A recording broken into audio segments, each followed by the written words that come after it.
Howdy friends and neighbors, I'd like to talk to you about an email I got and it's really long. Hi Brad, it seems as though you are one of those that has invested unwavering confidence in the impression that your mystical experience gave you. I am well aware that mystical experience demonstrates information to the experiencer that is unquestionably true, subjectively that is. I would contend that this is ultimately delusional. Having read hundreds of accounts of mystical and transcendent experiences, one quickly realizes that they are full of information that is demonstrably false or proves to be false later on. One of the most common realizations, in scare quotes, of this experience involves the individual expanding to become everything, also in scare quotes. One account I read recently involved an individual who became everywhere and everything, indivisible and beyond measure. They said that their consciousness became everyone's consciousness. While I don't doubt that they had this impression during their respective experiences, I would contend that they quite obviously didn't actually become everything.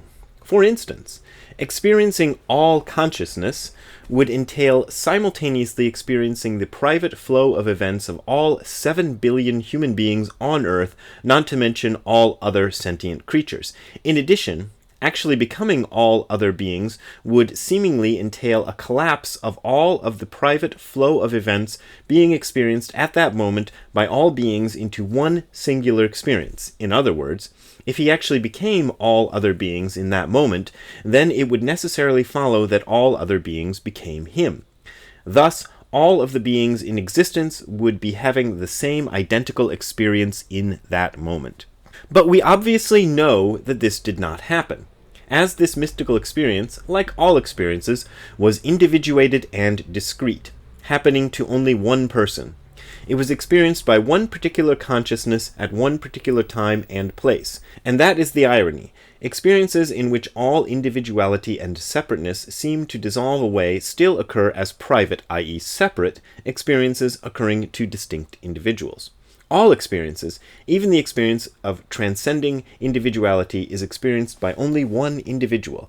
The experience of seemingly becoming everything is still an entirely private experience and can't be anything other than this. Of course, many people still desperately cling to the notion that eventually such a state will become a permanent experience. This hope is fruitless. I would agree with that. Maybe we'll get into that later. The most intense, unwavering assurance of the validity of a mystical experience means absolutely nothing. Just as the experience ends, contrary to one's certainty otherwise, no state of consciousness is true reality. There is no unending future in this state. Again, I would agree. And there is no plan or purpose of existence being worked out. I kind of wonder. Mystical transcendent or peak experience is an adaptive coping mechanism par excellence. It is nothing other than a trauma-induced psychological fiction, not necessarily in response to an acute trauma, but the diffuse yet pervasive trauma of conscious existence. Some contend that mystical experience is too powerful, positive, and mysterious to simply be a psychological product, but I would point to the dissociative personality disorder to dispute this. This is an immensely powerful psychological phenomenon wherein diverse personalities emerge in a single person, with each personality typically unknown to some or all of the others. This profoundly world-altering coping mechanism is born of trauma, usually abuse in early life. If a single traumatic event can produce such a mysterious and powerful coping effect in certain individuals, it is no wonder that the relentless struggle of existence and omnipresent death anxiety can generate mystical experience. Conscious existence is inherently an absurd, harsh, cruel, lonely, desperate, miserable, and futile condition. The registering of this fact on some level produces this coping effect in certain individuals, but the reality that it conveys is a consummate fiction. Our survival impetus demands the fabrication of lies when it is necessary, and this same survival instinct will lead one to vehemently argue that the benevolence of life is not a contrivance but is the highest truth. But this is falsehood, a necessary and useful falsehood, but a falsehood nevertheless. A mystical experience is clearly a psychological defense mechanism. I know you are certain otherwise, but that is the thing with psychological fictions. If you become aware that they are a fiction, then they no longer function. For some, the mind will suppress this truth in the face of everything. As you said, you can't prove it to me. I know you can't prove to me this experience discloses something real because it doesn't. It isn't because it is ineffable, but rather because it is delusional. But you will content yourself with the notion that I just don't get it, and that I am conflating descriptions. And if that helps your fiction, that's okay. Well, that's nice of him. Isn't that sweet of him to say that at the end? The reason I read that whole thing is because I find it's a really good distillation of an idea I've dealt with myself for a long time on this sort of quest of Buddhist whatever you call it. When I first started getting into Buddhism, I had this conversation with a guy, I think his name was Alan, and he seemed really old to me, although he was probably under 30, and I was probably under 20. And basically he said the same thing as this guy said on the email in a shorter form, but the idea that all sort of so-called transcendent experience is a delusion and a coping mechanism is quite common, and it's one that if you are a sensible person dealing with getting into something like meditation practice, and if you're getting into it for the reasons I did, which was to try to understand the underlying truth of things, you're going to contend with this because it seems like a possibility. It seems entirely possible from the vantage point of somebody newly starting this that ideas like that of the guy in my email might be true. That it's all just a fiction and a hallucination, and people are having these great experiences, but they're not really having the experience. They're just inventing it in their minds as a kind of traumatic coping mechanism, and it's all a delusion. But this is itself a philosophical proposition.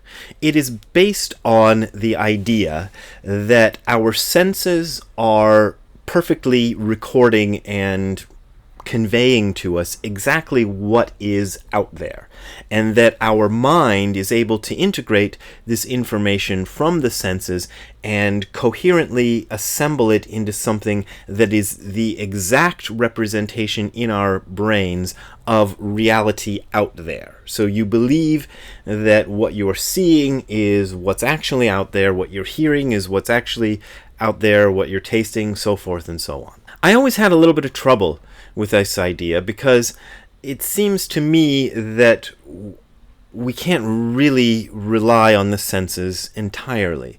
And this can be demonstrated real easily in contemporary science with the fact that there are colors such as ultraviolet and infrared light which are probably experienced as colors by bats and I don't know who else. Cats, I guess, are supposed to do it. Certain creatures. But are unexperienced by us. We can't see them, but we can sense them with instruments, and we can know that they are there even though we can't perceive them ourselves. We perceive their impressions.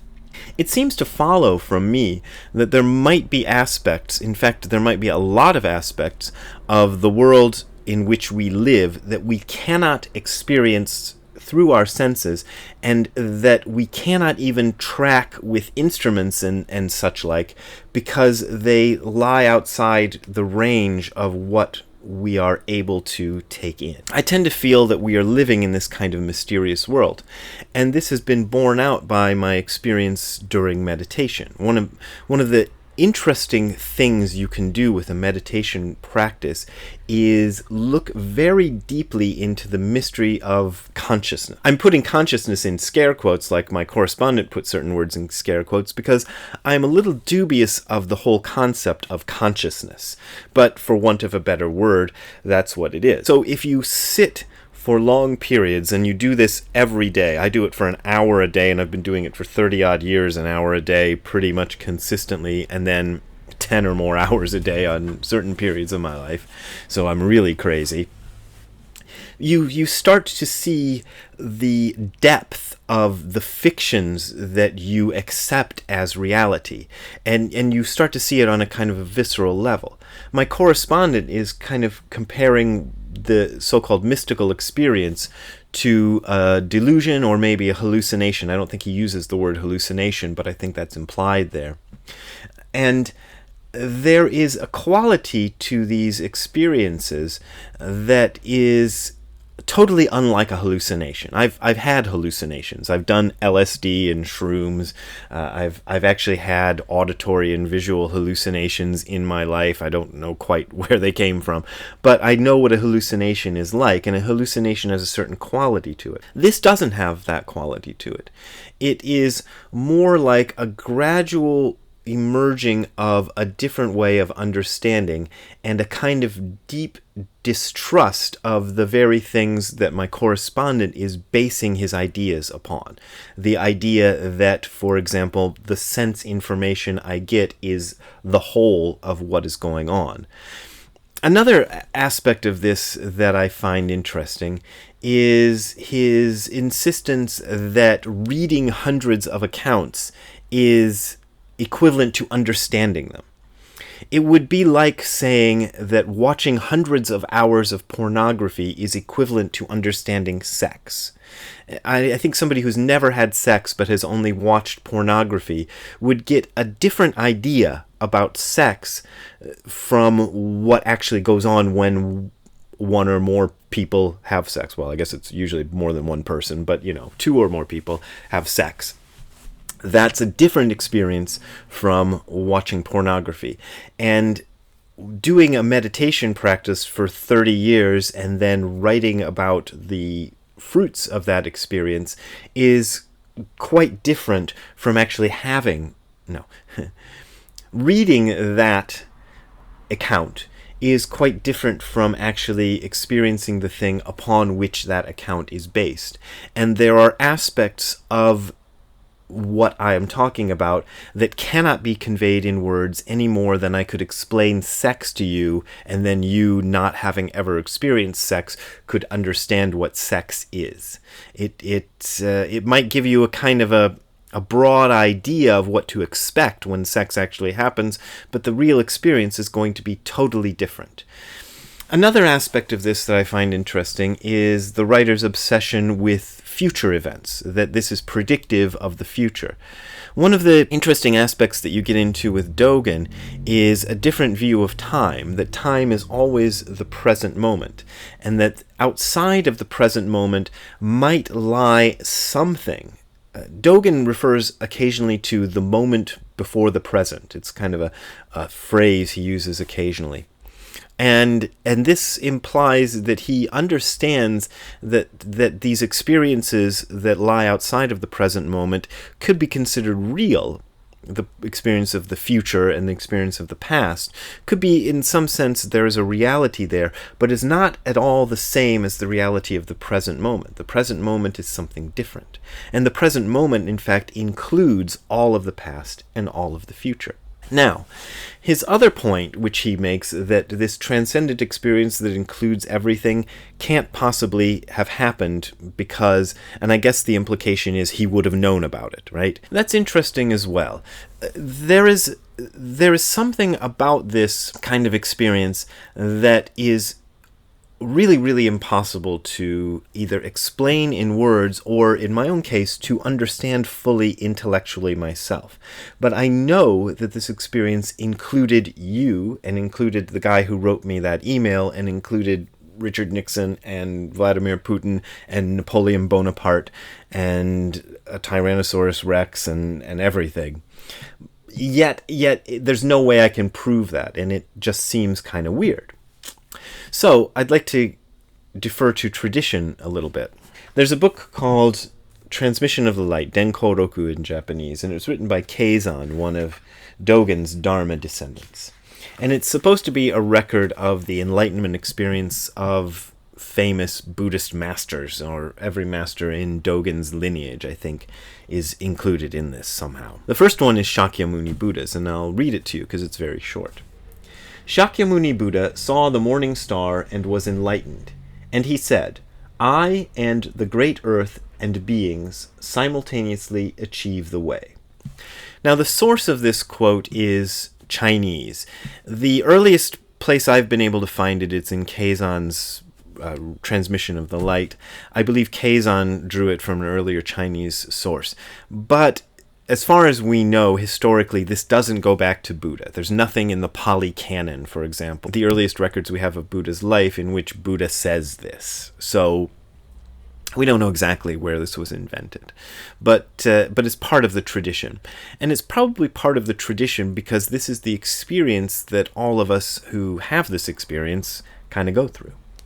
And I'd like to read Keizan's commentary because I think it's quite interesting. The so-called I, in the main case, Shakyamuni referring to himself, is not Shakyamuni Buddha, and Shakyamuni Buddha also comes from this I.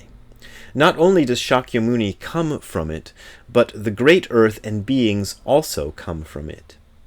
Just as when a large net is taken up and all the many openings of the net are also taken up, when Shakyamuni Buddha was enlightened, the great earth and all beings were enlightened. Not just the great earth and beings, but all the Buddhas of the past, future, and present were also enlightened. Since this is so, do not think that it was just Shakyamuni Buddha who was enlightened. You must not see any Shakyamuni Buddha apart from the great earth and beings.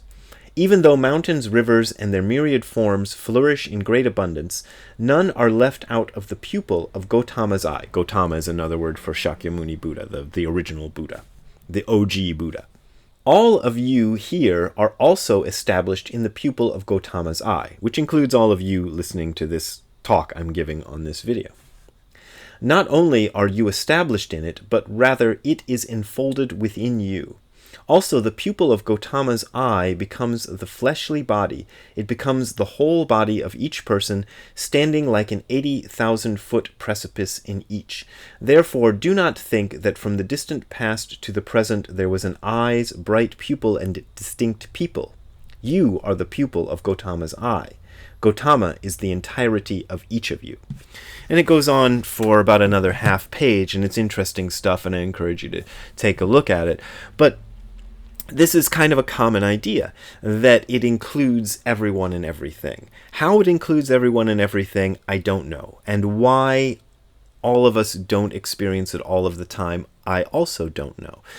But to deny this experience, and I call it an experience with hesitation, because it's not really an experience, it's more of a different understanding. To me, it would be as easy to deny the type of experience my questioner is talking about as it would be to deny this. In fact, it would be easier to deny that. Because I don't know why. That's the difficult part, and it's difficult to express until you've actually found it for yourself. And I think the only way to really find it for yourself, and I'll probably get in trouble from saying this too, is to work on a meditation practice for a long time until you're very, very well acquainted with that side, and then there can come an opportunity for it to open up and blossom in a more visceral way. Don't know what else to tell you beyond that. Just get to meditating if you're interested in this stuff, and poo-poo it if you want. It doesn't really matter, because it doesn't matter to me if the guy who wrote the email doesn't believe it. I just find it interesting to talk about the way it works.